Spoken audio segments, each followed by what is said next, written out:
Hi, this is The Greatest Story Ever Played. I'm Dan. I'm Jordan. And today we're going to be talking about episode 2 from Life is Strange 2 called Rules. Yeah.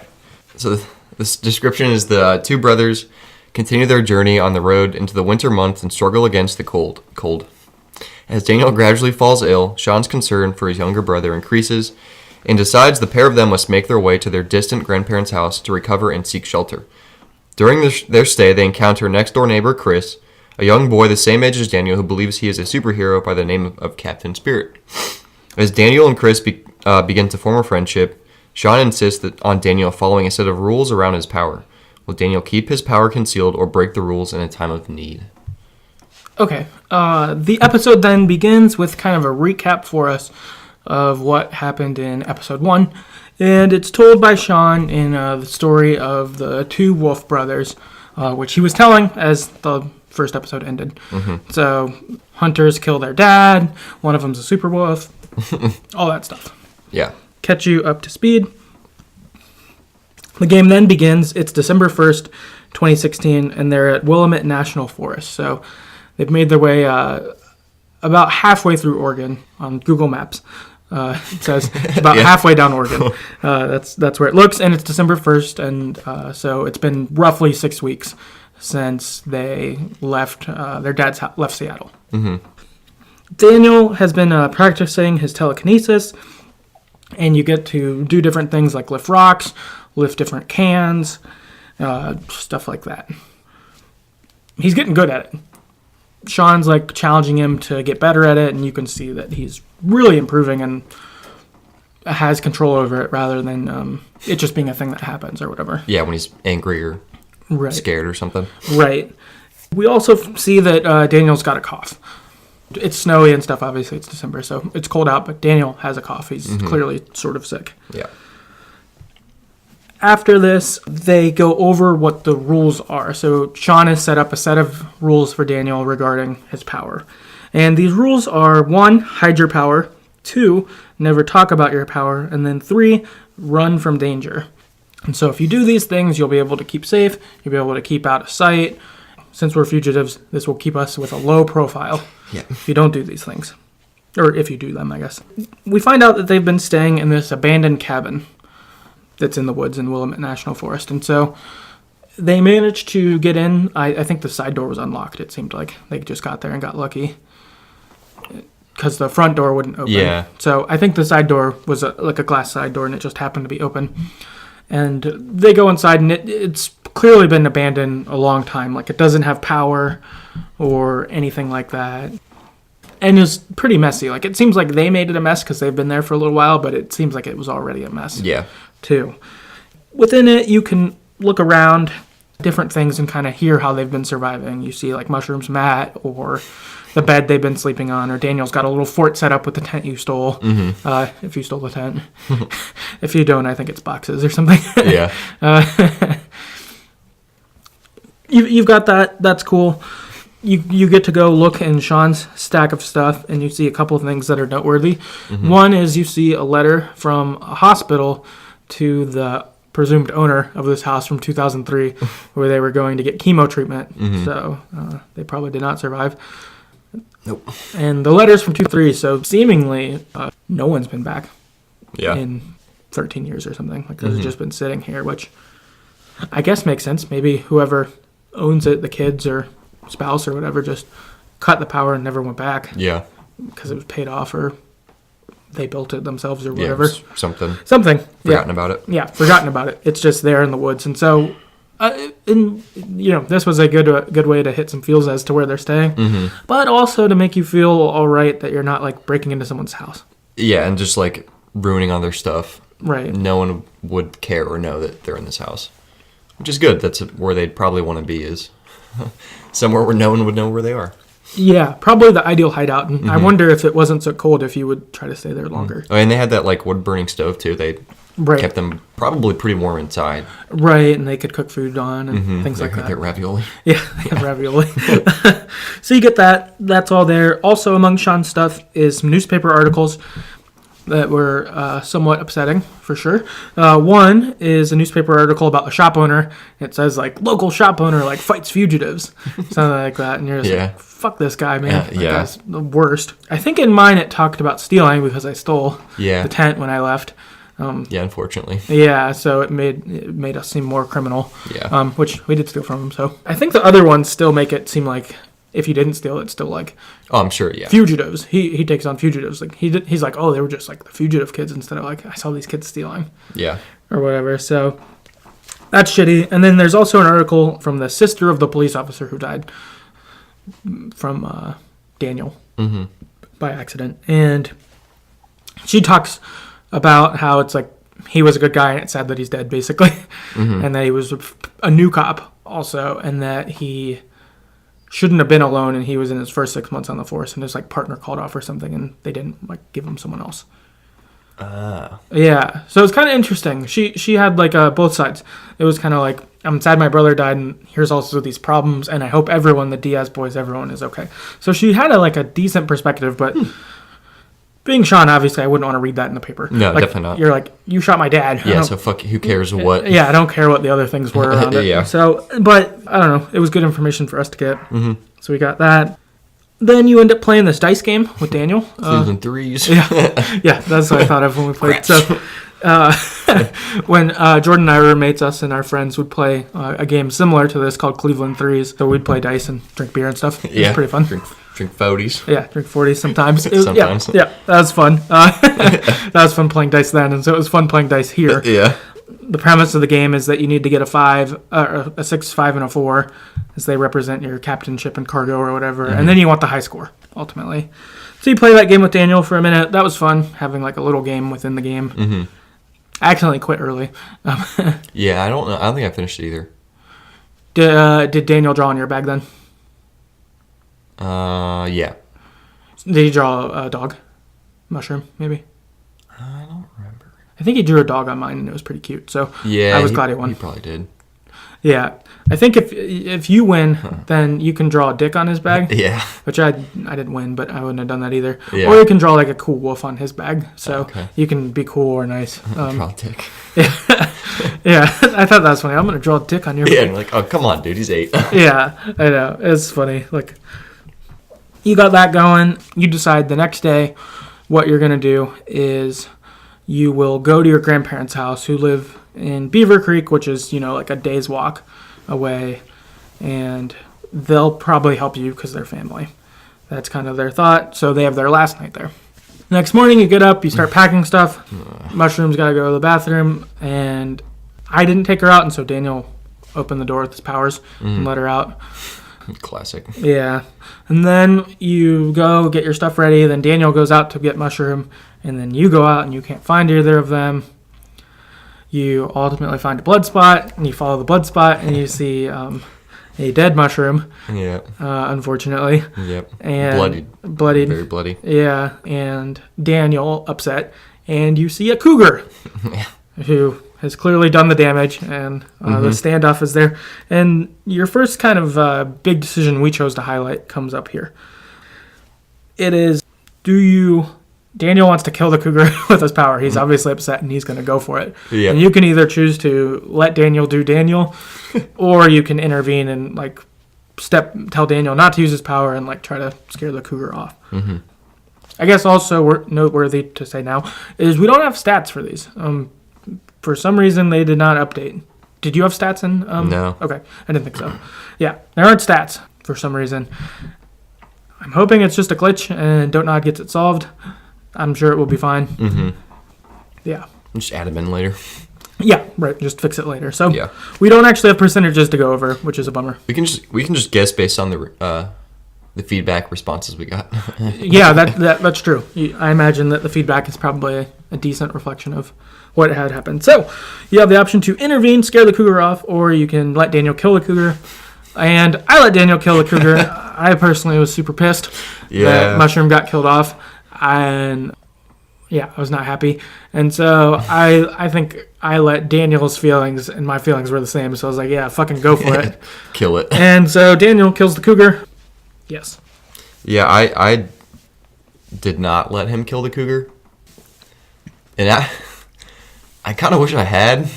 So if you don't, well, I'll give you my reasoning first. Yeah. Basically, like, it's an animal, and, like, it was doing what it does. Right. But at the same time, I loved Mushroom, and I would have, in most of the circumstances, killed the cougar. But because we're supposed to be teaching Daniel good things, it's like, probably shouldn't teach him to kill things when he's mad. Even though I wanted him to kill it. Right. So that was my only reason not to do it. But if you do intervene, the cougar, like, drags Mushroom away, and you don't see the cougar eating Mushroom, but, I mean, Mushroom's already dead, so it doesn't really matter that much. But it's pretty sad. Yeah. Just picks up Mushroom and, like, runs away. I'm like, oh. Yeah, Probably should have killed you. Yeah, that was horrible. Yeah. I watched the other version, and I felt affirmed in killing Mushroom. Or, not killing, wrong way. Killing cougar. Dude, oh my god. Not killing Mushroom. Yeah. I would never kill Mushroom. Never. I So would cute. sacrifice all of Oregon for Mushroom. Yeah. Sorry, Arcadia Bay and all other cities. And all of Oregon. Yes, you're all going down. Yeah. No. Yeah. I think that you're probably right. That seems far more level-headed, though. It's what you're teaching Daniel. I think I just went with how I felt and how Daniel felt. I really wanted to. And was just like, I might have done the right thing, but it felt wrong. Right. No, that's fair. Melanie on Twitter wrote in, and she said, I spared it. Killing it wouldn't have solved anything, and I need to teach Daniel to stop using his power so emotionally. Yeah, I totally agree. Yeah, and it's not the cougar's fault either. Yeah, even though they killed it. Yeah, it sucks. We got Nikki on Twitter. I let the thing go, but I know for sure what I'm going to do when I get back to Red Dead Redemption 2. Kill a bunch of cougars. Yeah. As you can. Yeah. Yeah. Just fair. Just go on a killing spree of cougars. Oh, yeah. No, I know. If I had Red Dead Redemption 2, that is exactly what I'd do. Every cougar. I'll go hunt down all of the animals. Yeah, every animal that's in the game. Yeah, sorry. It's a cougar. Sorry, I have to get this out from this other game. Because if your cousin right. killed our dog in a different game. Right. Yeah. Adam on Twitter said, I also let it go like others have said. It was doing just what animals do. It was a sad moment, but killing the cougar wouldn't have helped anything. On top of that, it wouldn't be a good lesson to Daniel. Yeah, I agree totally. Yeah, definitely. Claire on Twitter. I let it go, painful as it was. The cougar was just doing what animals do. And I can't teach my bro it's okay to get revenge and act out of in anger. So, it seems like a lot of people are on the same page there. Yeah. And then last Adam on Twitter said, I went John Wick on that beast. That's fair. That's what I wanted to do. Yeah. So it seems like most people handled this probably more emotionally maturely than I did. And probably taught Daniel a far better lesson. Yeah. If I could guess, I bet it's like 2/3 spared the cougar. 1/3 didn't. Yeah, that would make sense. Yeah. Well, and I guess, too, that there's no good reason to kill the cougar. It's just because you're upset. Like that you're just not Well, no, the good reason is because he killed your fucking dog, dude. What are you talking about? Yeah. That's a good reason. You're right. All right, Exactly. let's say if someone came in here and killed. Let's say a cougar came in here and killed Ferg, and you had the chance to kill it. I'm gonna kill all the cougars, Okay, not just that one. Yeah, me too. Yeah. We're gonna go to California and find the other cougars. Right. There won't be any cougars left in Willamette Forest. I'll join your cause. Right. Sorry, guys. Yeah. I know it's not your fault that you did this either, cougar, but you're all dead. Right. Sorry. I agree. It made me really wish that you had Max and you could rewind. Mm-hmm. Like, if you could rewind once in this game, this is when I'd do it. What would you do? Would you rewind and just save the dog? What I would do is I'd rewind and kill the cougar before it could kill Mushroom. Oh, yeah. And let it, and like, I mean, there's other ways you could go about it. Right. Like, killing the cougar is just mean at that point, but I would for sure just kill the cougar. Pre-revenge. Yeah, for sure, pre-revenge. Yeah. Just because I saw it before, I don't like it. Right, I knew. No. Well, I think that also, actually, for this, that's sort of dumb, is that, like, let Mushroom pee in the house. You're not going to live there anyway. I know. Yeah, like, seriously. if you're not going to watch your dog, like, you should either go watch them or you should let them pee. And that they even watched the dog before this. Like, they were responsible with its pee break. Sean went and smoked the night before while Mushroom went pee. So it sucks that you got put in a position where this bad thing happened that you didn't choose, and they were acting less responsible than they have before. Yeah. They're acting less responsible than before, but also more responsible than they probably should have been acting. Yeah, because if I was Daniel or Sean, because Sean's 16? Right. I'd for sure let the dog pee in the house. I hated taking my dog out when I was 16. I mean, they love their dog too, whatever. Right. But if I had the option, I'd for sure let my dog pee in the house. Especially as Daniel. Right. Like, just, you're 8, who cares? Yeah, I think just that it's a house you're not going to stay in. Like, Especially that, yeah. Yeah, you're actually leaving in like a half an hour. Like, I don't know. It seems it's like abandoned. Yeah, it's Who cares? abandoned. Yeah, it's not a big deal. Yeah. So I think that if you didn't have time to go watch it, you could be like, okay, well, I'll take Mushroom to go to the bathroom as we're leaving, or I'll just let her wait, and if she pees in the house, that's fine. Yeah. So I didn't like that just because it didn't set it up in a way that how they acted, kind of. But ultimately, this horrific event happens, of course. We have to deal with it. And then Sean and Daniel have a funeral for Mushroom. Not in my game. Well, they have one without her, right? Oh, well. They put a cross on the ground? Yeah, but it's not a funeral. It's a sham. It's like a memorial. It's a sham, dude. Yeah. In mine, Mushroom's gone. Mine, we buried Mushroom. Yeah, actually not in mine. there because we had her. Because there's a dead cougar also. But so they have a funeral for her, and Daniel's sad and it's sad. But you get to say some nice words and say like thank you. And Daniel asks if she thinks she's up there with Dad, and I said yes, in heaven with You Dad. have to. Yeah, definitely. Yeah, you can't say that he's not. Yeah. No, she's gone. She doesn't exist anymore. You're like, oh, God. No, so you assure him, and he seems to feel a little better. That's good, yeah. Is nice. And then you guys kind of, all right, cool, we're leaving our cabin, we're going on. And then the episode actually rolls, which is cool. Like, they start walking through the forest. They ultimately wind up at Beaver Creek. Go knock on the door, and on a door, and it's their grandparents' house, who are the Reynolds, who are the neighbors from Captain Spirit. We met the mom, or grandma. We met her in Captain Spirit. So we're like, oh, there we go. So we know because of playing Captain Spirit. You seem cooler in Captain Spirit. Yeah. In my opinion. Yeah. Granted, we only saw her for 3 minutes. But Yeah, it was pretty short. yeah, whatever. Yeah, we only meet her briefly in Captain Spirit. But so we see her again, and so we know, okay, Captain Spirit lives next door. We'll get to see him sometime in this episode. That's fun. Ultimately, Sean ends up having a meeting with the grandparents. They try to ask him about Seattle a little bit. I just kind of said I don't know. Like, yeah. Because I didn't want to, like, through this decision, but also through their interactions with them, you can be, like, more hostile if you want. Yeah, a lot of the options were, like, it was either I don't know or, like, you're pissed, basically. Right. So I tried to be as cool as possible because, like, they're letting me stay here when they don't have to. So I tried to be pretty cool through most of my interactions with them. Like, you could get in trouble criminally for, helping me out, let alone that, like, having two random people who you don't really know that much, even if they are family, show up, like, that changes your life. And so I tried to be as cool and helpful as I could. Yeah, I was the same way. So meet with them. They ultimately decide, yeah, we'll have you stay, which was cool. We'll take care of you for a little while, especially with Daniel being sick. We want to see him get better. Like, awesome. That's great. First night they put you to bed. You pray. You have the option to pray before bed. I did that again. Yeah, I did rolling with that. Yep. I want to be accommodating to them, and Daniel seemed pretty happy about that, and like wanted to pray for his dad and for Mushroom and for everyone. Yeah, for everyone else. Yeah, it was nice. It was like, okay, it's nice that he can see good things happening for someone who's had a lot of bad happen in his young life, kind of thing. So that's nice. Fast forwards 1 week later, we wake up and we go downstairs to have breakfast. You see Daniel and Steven getting along. They're playing with the model trains. Daniel's excited about that. Grandpa and Daniel seem to be getting along. That's good to see. Grandma Claire, she's all right. Like, she's clearly uptight. Yeah. And stuff like that, and has, like, certain things closed off. So, like, when you try to ask about your mom, she doesn't really want to talk about it. Doesn't give you much detail, kind of thing. But is and she's super strict. She's, like, all about, like, everything spotless kind of deal. So she's kind of strict, but she's, I would say, nice or friendly. She's nice and, like, clearly loves them because she's willing to let them stay there. Like, she's a good person, I guess you'd call her, but with some annoyances.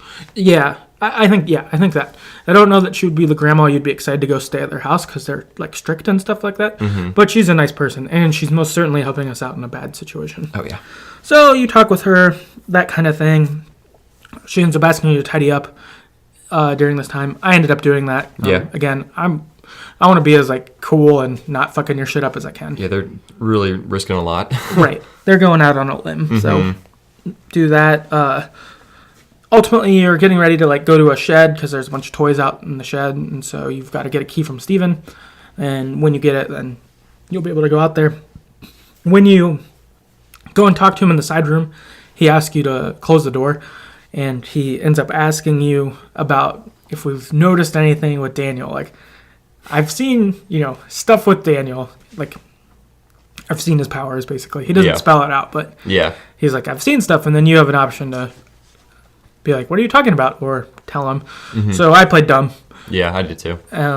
Because, again, I think my attitude's been, I don't want anyone to know about powers. Like, again, stay low-key. So I don't tell him about that.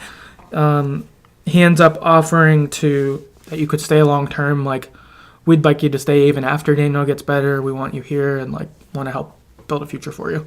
And we're, like, non-committal, but are like, thank you. I don't know if we should or not. Like, can we actually stay here or not? But, like, would it actually work or whatever? But we are like thankful for that and stuff. And then you see a picture of your mom and you talk about that for a little bit, and you can tell that he doesn't talk to her anymore either, kind of thing. You kind of learn that. You don't know anything more, but they don't talk. But you can tell that he kind of cares about her still, and he says like, oh, don't tell Claire we talked about this. So about that or about the Daniel discussion. So he seems to be more like laid back, caring, and not that Claire's not, but I guess we'll find out later. Like, she's more rigid and unflexible about things, right? Whereas he seems a little more carefree, and he's caring, but he's kind of passive, and it seems like he kind of lets Claire like run the ship. More, kind of dictate things. Yeah, a little more. So like he has a picture of his daughter that he keeps hidden away in his own spot so he can look at it, but his wife wouldn't be too into that kind of thing because she's upset. So I think he's kind of like, that kind of thing. Then you go outside to go to the shed to get these toys. While you're trying to open it, you see a little boy next door run, and he's climbing up his treehouse, and he falls, and he's about to hit the ground, and Daniel puts his hand out and stops him from falling. And this is the end of Captain Spirit that we saw, and lets him like hover to the ground without harming him or whatever. So Chris looks over and he's like, did you guys see that? And you can play dumb or not.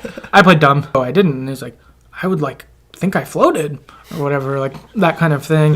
You're talking to him for a second. Daniel and him bond over Power Bear. They're both excited. They have the same favorite superhero. That was nice seeing that moment. That was pretty cool. Daniel actually be like just a little kid. Right. And have a friend. That was pretty nice. That's cool. Then Chris's dad, Charles, comes out, and it's a little awkward for a second. You can kind of make it more awkward or less awkward with him. And he's obviously awkward because we know from Captain Spirit that he's kind of a drunk. He sucks. Yeah, and kind of sucks. So you can like say I think I said I was the grandkids. I think I did too. I think you can either say, oh, we're just stopping in, or something weird like that would probably seem shady to a dad whose kid is talking to kids he's never seen. Yeah, even if he's drunk, he's probably... Right, that would still probably seem shady just because it's like, I don't know these kids, and so I was like, oh, they're my grandparents, and then he was like, oh, they're like really nice, they've helped us out and stuff like that, and you're like, cool, and then he's like, hey, don't tell her about this, and you're like, all right, and, they go inside. Yeah. Where your next kind of decision comes up that you can make. Yeah, so at this point, we've already laid out the rules to Daniel, like, don't use your powers, under pretty much any circumstance. But he does, he helps Chris, so you can kind of tell him you did a good job there, because Daniel's, I maybe shouldn't have done that, whatever. Or you can remind him of the rules and kind of put your foot down more. So it looks like both of us told him he did the right thing there, and I guess my thought is, like, the rules are really important, and they should be followed under, like, 95% of the circumstances, but in that circumstance, no one was really around. It was just help some kid out. Like, it just, I couldn't really see the harm in doing it. and encouraging that specific thing. Right. Yeah, I thought so too. I thought that just helping. If he's using his powers for that, that's good. Yeah. And obviously, I've let him use his powers a bit anyway. Yeah. I'm probably more liberal with his power use than other people. Then I am, for sure, yeah. Yeah, letting him use that or whatever. I thought, too, something Sean says when he says, like, you shouldn't have done that. This was the right time to do it, but, like, it should be your absolute last resort kind of thing. I think he says that in this discussion. Yeah, which is probably the realistic way it would go, or it should go. Right, because I don't think you want him to think his powers are wrong or bad. But you also don't want him to use them whenever the fuck he wants. Yeah. Like, oh, I don't want to do dishes anymore, or whatever. Like, you need to do, like... Yeah. Oh, earlier in the house, he's hovering his dishes while you're at breakfast. Oh, is he? And Claire's turned around. I was pissed. Yeah. I was like, you fucker. Yeah, you asshole, don't do that. Yeah. You couldn't confront him for it, I don't think, but I was mad. I was like, dude. Yeah, we talked about this. Right, but I thought this was, like you. I thought this was a good instance. He's helping someone. Chris on Twitter wrote in, though, and he said, I reminded him of the rules, so opposite of us. I could see that, too. Yeah. Claire on Twitter says, he did the right thing. Secrecy is important, but there are always exceptions to the rule. And I agree. Adam on Twitter, I reminded him of the rules, but also told him he did the right thing. So I think he probably did what we did. Yeah. Where it sort of ended up being both. Nikki on Twitter says, it was good to save him. Games and Groceries on Twitter said, using the powers was the best move. Melanie on Twitter says, he seems to be only half listening when I are for our protection. So I told him the rules again. Facepalm emoji. Yeah. It'd be frustrating. No, yeah, that's true. He definitely, it feels like he half listens a lot. Yeah. Oh, hence the example of him, like, lifting the plates at dinner or breakfast, and then clearly that Steve and their grandpa have seen things too. So it's like, you're not trying that hard not to use your powers, bro. Right. Yeah. He's obviously not very good at being secret. And then later on, more examples. But, right. Yeah. So, I don't know. Yeah. We wake up the next morning, and Daniel has gone next door to the Reynolds, and Chris's. You're right. Sorry, we're the Reynolds. Yeah, we're at the Reynolds. Technically. Yes.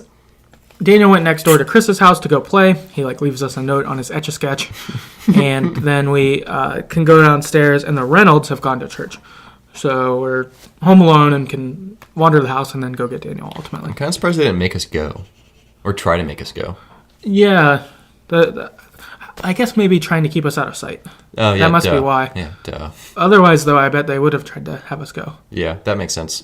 Yeah, it makes a lot of sense. Since they were, early on, they're, Beaver Creek's small, and they're nosy. So you gotta, stay hidden. Yeah, so, which they don't do. Yeah, right. But, yeah. Yeah. Anyway. So, Reynolds are at church. While the Reynolds are at church, you can roam around the house and kind of look at varying things. Two things that you know are in the house that are probably of most significance is the phone is there, which you could use to try to call Lila. There's also a laptop there, which you could go use to, I think, look at Brody's blog. I don't know if you can get on Facebook too or not. I'm not sure. So there's those, and I think there's probably other things to interact with, but those were kind of the big ones. So we felt like this was a decision because it was noteworthy. If you chose to call Lila or use the laptop to kind of figure out what's going on in the outside world. And for both of us, we did not do it for either. Yep. Yeah, I guess my thought was, we're on the run from the cops. It doesn't make sense to... I can't see any benefit to checking things or calling Lila, or especially calling Lila. It seems just stupid. But I could see why people would do that. Yeah. But to me, it's I wouldn't... If I was in their position, I would not do that. Yeah, I think for me, I wanted those things. I'd love to hear how both of those people are doing, because I really like them from the first episode. But I thought that could be a way to get the Reynolds in trouble. Yeah. And I didn't want that, because they, are doing so much to hook us up. And I just kind of assume that someday we'll have to leave at some point and continue our journey. So I don't want them to get fucked because of something we did. Yep. So that was kind of my thought as well. Nikki on Twitter wrote in, though, and she said, I checked social media, and it showed me what I knew from episode 1. Lila is the MVP. Brody's blog about the boys is sweet. I called her. Fuck, I had to let her know the Diaz brothers are okay. It broke my heart, though, to hear her so upset. Her VA can really deliver the emotions. And yeah, that's definitely true. I went and watched the video of it, and it's hard. Like hearing, like Lila's super upset. Like it sounds like she'd just been crying, and is like super concerned. At first, she's like mad because we hung up on her at the last call, and then she's just like, yeah, just. I've been so worried about you. Like, I can't stop thinking. Like, I couldn't sleep, so I had to get medication so I could sleep because I was so concerned. You know, people, like, care about you, but just knowing you're gone, like, what's happening. And so you can kind of tell her you're safe and, like, reassure her. And you can say you'll call her back another time, but you don't know when it'll be. And she, at the end of the call I listened to, she was pretty grateful that you hit her up. So, maybe you should have done it. Yeah, it was nice. I think if I can call her in future episodes that's safe, like if we're at a payphone or something. Yeah. I think I would probably do that. Yeah. I guess if she's grateful. Makes sense to do it. Yeah. Next, we got Melanie on Twitter. I resisted temptation to use the phone or the laptop. Seemed kind of out of line, putting them both in danger with contact when I've been so hard on Daniel to not mess around with his power. Then got spotted at the market, which if I'd been given the choice, they wouldn't have gone. Yeah. Yeah. Totally agree with that too. Yes. We'll talk about the market later. Yeah. Triple B on Twitter said, yep, internet and phone, mostly because I knew they'd have to leave one way or another, and I wanted to call Lila. And then I cut this part off, but similar thing. If I figured that they'd get seen at the market anyway, so yeah, might as well talk to him now. Yep, very true. We got Adam on Twitter. Oh, no, sorry. Yeah, Adam on Twitter. I did not use the phone or the internet. I didn't want the grandparents to get into any trouble, and I was trying to follow their rules as well as possible. Yeah, I mean, that's kind of, I think both of us were thinking too. Yeah, just keep things cool for them. Chris on Twitter said, I called Lila, and she was pretty pissed at me for hanging up on her at the end of Rhodes. Yeah, I definitely saw that. She was really mad at first. She was like, you hung up on me, like, I care about you kind of thing. Yeah, that's fair. Yeah. Last, we got Clara on Twitter. She says, I checked the internet, couldn't resist. It was worth it for Brody's blog. I didn't know I could call Lila again, but I definitely replayed the episode to do that because she's amazing and needs to know they're okay. No, definitely. Yeah, if I replay it, I'll probably do the same thing, actually. Yeah, I think I'm going to go back and see what Brody's blog is because I couldn't find a video of it online yet. Maybe it's there, but I couldn't find it yet. But I like that this game has the, you can play in collectible modes, so you can go to, like, specific scenes. So you don't have to play the whole episode. You could just go to this scene and then do the things. That's pretty cool. Yeah, so that's super helpful. Unlike, like, the Telltale games, you have to play the whole episode. The whole thing, yeah. Yeah, so that's kind of nice. There's probably, like, 10 chunks you could hop in here to, okay, what about this? How's this one different? So that's kind of nice. After this, Sean ends up going next door, and he walks in on Daniel and Chris doing some telekinesis. Some toys are floating in the air. Yeah. Not happy. Yeah, I was pretty pissed. Yeah, I think I didn't call him out, though. I think I played it cool, and then they're like, oh, yeah, Chris says he has this power, and I just kind of was like, I'm not going to reveal anything, but I'm pissed at you, Daniel, and I'm going to yell at you later kind of thing. Yeah. Because, again, as covert as this can be, whatever. And if Chris thinks he has powers, at least he doesn't think Daniel has powers, so I'll roll with it. Yeah, for now. Yeah, was my thought. After this, Charles, Sean, Daniel, and Chris end up leaving to go pick out a Christmas tree. You have a discussion about it, but you ultimately have to go. I just agreed in the first place because I didn't think I could get out of it anyway. Yep, that's what I did too. And the kids wanted it, so I was like, whatever. So then you drive somewhat unsafely, it seems, because the kids are in the back of the pickup truck. It seems a little unsafe for it being winter, but yeah, whatever. The dad might have still been drunk. He could have been. That wouldn't have been. Yeah. We're not still drunk. I just would assume. Again. Yeah, you're drunk. Yeah. Definitely possible. You go at the Christmas tree farm. You pull Chris aside, or not Chris. You pull Daniel aside, and you reprimand him for using the powers. Like, dude, what the fuck? And then you can tell him to tell Chris the truth about the powers, or you can tell him to just cover it up and keep protecting the real truth. For me here, I just told him to protect it, hide it, don't tell Chris. Yeah, I did too, but at this point, I was pretty torn on this one, because that would suck just for Chris to go on thinking he has powers. Yeah. But at the same time, I'd care more about Daniel than and people knowing about Daniel's powers than I care about Chris thinking that he has powers, So I think I did the same thing. Yeah, I think I just thought that, like, if Chris found out he didn't have powers, it would be like on Tuesday once we're gone, and he's like trying to move his toys and they don't move anymore. Yeah. I think that I just thought of it in that frame, and so I was like, no, it's fine. Like, we're going to be gone soon, and like, whatever. Yep. So I think that's how I thought of it, which is a little naive, but that's what I thought. After this, you can go off while they're picking out a tree and buy Daniel a Christmas present. That was nice to get to do. Do that. You also meet a girl named Cassidy, and she's singing. And she's like a bum, homeless person of some sort. At appearance, and then you find out she's a train hopper. So sort of homeless still, but yeah, mobile. Technically, I guess. Mobile, but homeless. So she sings, and you find out she's a train hopper. Then her friend Finn comes over and chats with you and her. And these people they look way outside the mainstream. Oh, yeah. But he's got like dreads and he's got some tattoos on his face kind of thing. She's got purple hair and not a mullet, but it's got some... she has like this, I think the side of her head shaved. Yeah. She's got, pretty trendy right now. Yeah, trendy cut. But you find out, so they don't look like everyone else in Beaver Creek. And so you'll end up seeing this get addressed very shortly thereafter. They chat. Finn comes and chats. Turns out they're buddies. They've been hopping trains, whatever. And then they have a dog. She's really friendly to us. We're friendly to her. There's kind of awkward flirting-ish going on on Sean's part. I don't know if she's flirting or not, or if she's just nice. And then Sean's kind of awkward and like kind of wants to flirt, but is real bad at it. Which is funny. They end up leaving the market. They've got their dog off his leash, and then this like shopkeeper guy's like, in our city, you need like dogs. Dogs need to be on leashes, and then they're like, "Nah, dude, my dog's free range." Kind of free, grass-fed, free range. Yeah, I've got a free range dog, and then they're like, "Oh well, if you don't, like that comes with a fine." And then they're like, "You're gonna fine our dog." So they're both being difficult, I would say.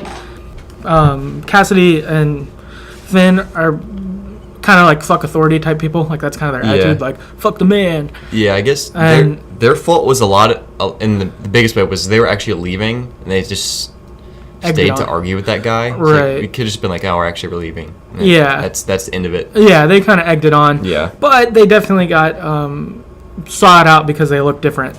Yeah. And 100%. he was like, it seemed like the shopkeeper very much was, oh, these people look weird, so I'm going to bug them. Yep. And so you kind of get that. You have a moment where you let Daniel prank this guy in some manner with his powers, or you can just tell him, like, people are assholes sometimes, and, like, whatever. So I was kind of like, whatever. We don't need to get involved in this. Yeah, it'll be fine. Exact same. Yeah. Yeah. It's not like Cassidy and Finn can't handle themselves, and they're leaving anyway. It's fine. Not a big deal. After this, they head home. Charles and Sean are talking in the car a little bit while Daniel and Chris are outside playing. Daniel and Chris are having fun. That's nice. And then you have a talk with him that's about like his wife dying, and it's pretty serious, heavy stuff. Yeah. I would say it sort of worked.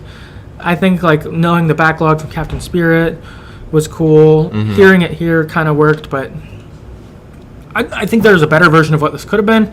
I kind of liked it. I think that you see that Charles is obviously pretty alone. He recognizes that he has a problem. He didn't say he drinks too much, but we know he does. Yeah. And his life is fucked up because his wife died, which makes sense. And that he's like trying to figure out how to raise Chris and do a better job, kind of thing. So you can kind of empathize with him and try to be supportive. But I kept it pretty vague too, because I wasn't gonna be like, oh yeah, my dad died too, or whatever. I didn't do any of that. I don't know if you could, but I tried to just kind of empathize, but keep it low key. Yeah, same. Very much similar. After this, we go home. Daniel really wants to go into his mom's old room and explore. Of course, we don't want to. Claire specifically told us not to go in there. Not about it. Ultimately, we relent to Daniel's begging, and we go inside the room. And we can look around and explore inside the room. You see a couple different things about their mom that are noteworthy. But the biggest one being is that there's a recent letter from their mom sent to the Reynolds saying, if my boys come by after what happened in Seattle, please take care of them. You know, I care about them. Yeah. Daniel sees this as evidence that his mom cares about him, whereas Sean's like, no, she sucks. She left us, fuck her. Yep. Kind of thing. And they both probably have some right to them, but Daniel's maybe a little naive because obviously He's also never met his mom. He's never met her. She's never been involved in his life and that kind of thing. And then Sean knew her a long time, 8 years ago or whatever, a long time ago. So it's not, he's understandably mad. So you have that going. After this, Claire and Steven come home, of course, and they catch us in Mom's old room, and they're mad. Mostly Claire. Claire's especially mad. Feels pretty betrayed that she told us specifically not to go in the room, and we did it anyway. Yeah, so they're upset. Ultimately, have an argument. Steven can't kind of handle the fighting, and so he leaves, and he goes downstairs. We're arguing with Claire a little more, and she, like, tries to get more harsh, like, I disowned her, you can't be involved with her, sort of thing. And then you're like, we all need to move on, like that kind of thing. We tried to be level-headed, but then we hear yelling from downstairs. So I was like, oh no, did he have a heart attack? Yeah, that's kind of what I thought. That was what I thought. Dead. Yeah, leads us to our kind of next bigger decision. Yeah, so at this point, Steven's downstairs in his office workshop room area, whatever. And there's like a big cupboard I guess it's a cupboard. It's like fallen on him. I think he was probably trying to grab something off the top of it and just fell on him. Right. And looks pretty big and pretty heavy, and he's like being crushed by it. He's like clearly in pain. At this point, you try to lift it up, can't do it. It's too heavy. So you can have Daniel lift it up with his powers, or you can try to lift it up with everyone at the same time.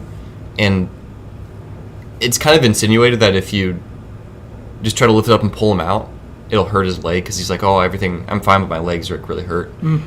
So looks like both of us decided to let Daniel use his power to lift the cupboard, bookshelf, whatever up. Yep. So what were you thinking there?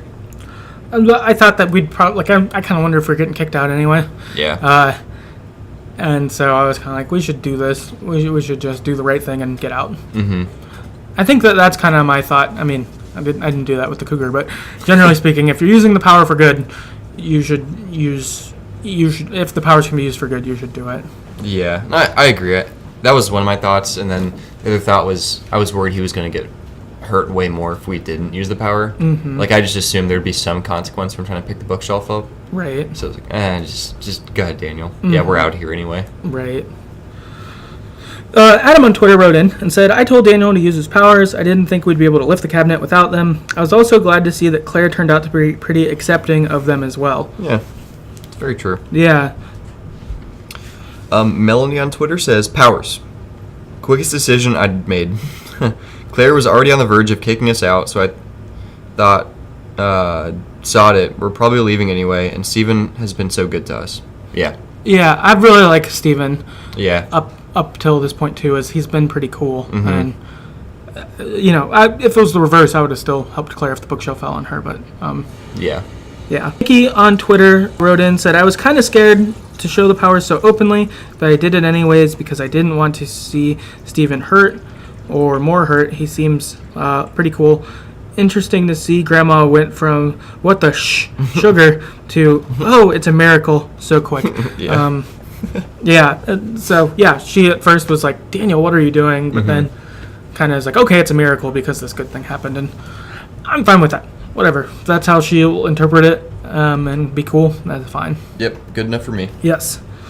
After this, the police arrive at the grandparents' house and are knocking on the door, and they say that the boys were spotted at the market, or know they're there, kind of thing. Oh, fuck. Yeah, and so the grandparents are pretty cool here. They decide, we'll cover for you. They're like, go hide in the garage. And then we're like, no. They'll find us in the garage and you'll get in trouble. And then they're like, okay, just run out the back. I'll stall for you. And it was a pretty emotional goodbye. I think they hit this part. This was probably one of the parts they hit most well in the episode. Was this goodbye moment? You save them. You all are close after this big fight that happened a few minutes before. I think they really landed there. They're really kind to you. They're going to cover for you as you slip out the back. You head out the back, and you cut through your backyard. You cut through Chris's backyard, and this is kind of where the next big decision can come up. Which is are cutting through the back, and you see a cop car, and you can either cross the road and this cop will chase you, that Chris will come out and try to use his powers to help you, and he can either get hit by the car, or Daniel can use his power to move the car out of the way so Chris is not hit. Or the third option is if you sneak through the back, you can end up, Chris will show you a shortcut and you'll sneak out. So for this, the cop car chased after us, but Chris did not get hit by the cop car because Daniel used his powers and intervened and threw the cop car into a tree. Did they just run away after that? Then they end up to the Christmas tree exchange. Okay, cool. Christmas exchange thing. Okay, cool. Yeah, well, for me, Chris did try to intervene, and he was hit by the car. Okay. So, it didn't... I mean, he got hit by a car, so it's, bad, but he seemed okay, I guess. Okay. He wasn't under the car. That's so good. It seemed like he was... So, the car, stopped and, slid into him. Oh, okay. And, hit... I mean, it was still probably going, 20-some miles an hour. Right. He's probably fucked up. Yeah, he's probably hurt pretty bad, but I think he's probably still alive. Okay. But his pride's probably hurt way more knowing he doesn't actually have powers. Right. Or his confidence or whatever. Right. Which that would suck. Yeah, that would suck. Yep. Yeah, and I guess this one's one of those ones that's interesting. You don't get a choice here, it's just what's made for you based on what happened. And you kind of see that in other decisions, but this one was made for you. I was glad Daniel intervened for mine, but I didn't know he would. Yeah. I was just oh shit, and then Chris ran out, and I was oh no. And then Daniel just does something. I'm Fixed all right, cool. Yeah. Good job. Melanie on Twitter wrote in, and she said, Chris got hit by the cop car because he thought he had powers. Most gut-wrenching outcome of the game for me out of all the consequences. Really shocked me that came out of nowhere. Yeah, it really did. Stupid Chris. Right. Nikki on Twitter says, Chris tried to help Sean and Daniel, then he got hit by the police car. I really hope he's alright, but I don't think he is knowing the series. Yeah. I don't know if we'll find out, but I wouldn't be surprised. I think he's okay, but I wouldn't be surprised if he was just paralyzed or something like that. I guess if he is dead or paralyzed, I bet we'll see a news clipping in the next one. Yeah, I bet. I'll have to look for those. Yeah, you guys are going to have a sad... Thanks, Daniel. Adam on Twitter wrote, Chris got hit by a cop car trying to save us. Yeah. Clara on Twitter says, Chris was fine, thank God. So I think she must have had my ending. Yeah, or... Oh, yeah, probably. Yep. And then Chris on Twitter wrote, bullshit is what... I asked him how the episode ended. Yeah. Bullshit is what happened. Steven got his leg crushed. Chris got hit by a car. I wasn't even over the death of Morning Mushroom from the beginning of the episode. Yeah, I guess. Yeah. So just bad thing after bad thing. A bunch of bad shit near the end, for sure. After this, you end up near the train tracks waiting, and you get to talk to Daniel about Chris and about your powers. So for mine, because Chris didn't get hit by a car, Daniel was I felt so sad when Chris realized he didn't have the powers and it was me. And you can kind of be well, I'm sure he's going to be really happy that you guys are friends still. He still cares about you. You guys are friends, you know, kind of thing like that. You also have a discussion about the powers. Daniel feels like these powers are a curse. Why do I have them? Kind of feel similar to Max or other people. Yep. You get that. Then you ultimately have an early Christmas exchange, so you give Daniel the present you bought for him. For me, this was received well because Chris didn't get by a car understandably. Yeah. So Daniel was pretty happy. I bought him a little bear, and he thought it was cute. So yeah, for me, he definitely wasn't unhappy about the present, but he was pretty upset that Chris got hit by a car. Understandably. And he didn't think my present was cute because it cost less money. So I assume that the ratio of money spent to happiness is pretty even. How big your present goes? Yeah, so that could be true. But he was he appreciated it. That's at good. the very least. Yeah. Last is we end up hopping on a train to head out of town. like Cassidy had told us about. Then you get a preview for episode 3. You're at a pot farm, and it sounds like Cassidy's there. Probably. I'm pretty sure that was Cassidy Yep. speaking. You don't see them, but you hear Daniel and Sean talking, and then the third voice seemed like it was Cassidy, and they said they were going to California, so I assumed that they were going to California to work at a pot farm, and we got there and found out it was a pot farm. Yep. Which is funny. That's bizarre. Makes sense. Yeah. So, episode over. Just, I guess, heading to general thoughts to stuff. So, I guess first, the killing mushroom thing. I've got a lot of thoughts and feelings about this, but I think the first kind of thing is that like killing dogs or kids is always sad. There's not like a not gut punch version of that, but I think there are effective and ineffective versions of media that does this. Yep. Sometimes they just do it to make you feel sad, but other times it like really means something and matters. So I have a couple of things I'm going to spoil that are movies and stuff. So sorry, people. They're pretty old though. Yeah, but they're all pretty old. So whatever. Skip ahead 30 seconds if you don't want to hear these. But something like Old Yeller or The Mist, I thought these were pretty effective. You'd grown to care about the character in question who ends up dying. And it's a pretty emotional scene. It's sad leading up to it. After it happens, it's still sad. And they're, for me, moments in those movies that stick in. You highly remember them. Yep. Versus an ineffective version being something like the remake of Dawn of the Dead, where the lady gives birth to a zombie because she got bit. And it's like gross and nasty, but and it's sad because it's a kid, but it was like shock. Yeah. And I would say that unfortunately, Killing Mushroom is probably more in the Dawn of the Dead camp than the effective ones. Yeah, I'd agree. It just seems like a random like, oh, we need to add some sadness into this episode. Yeah. Let's kill the dog off. Right. That's how I felt. It was like just kind of out of nowhere. Didn't see any point to it. Right. Didn't like it. Yeah, and then I think too, like I'm not sure what the goal behind killing the dog off was exactly. Like, was it you needed to make Daniel use his power in a situation like this? Like, should he kill the cougar? Is that the question? Is it that you need to get rid of the dog because you can't have the dog in all 5 episodes or whatever? It probably wouldn't work. Yeah, which that's fair. You do need to get rid of it. I don't know if this was the way, or is that goal just to make you sad?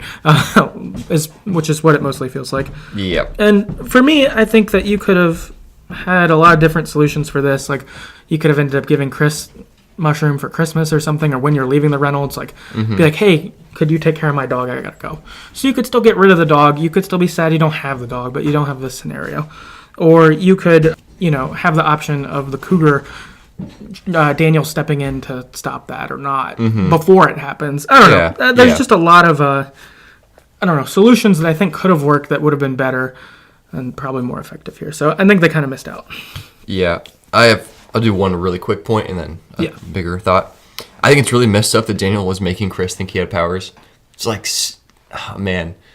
Imagine just being Chris and realizing you don't. That'd be such a letdown. Yeah. So I think that's just pretty messed up. And look what it led to, and at least in my playthroughs. Right. Got hit by a car.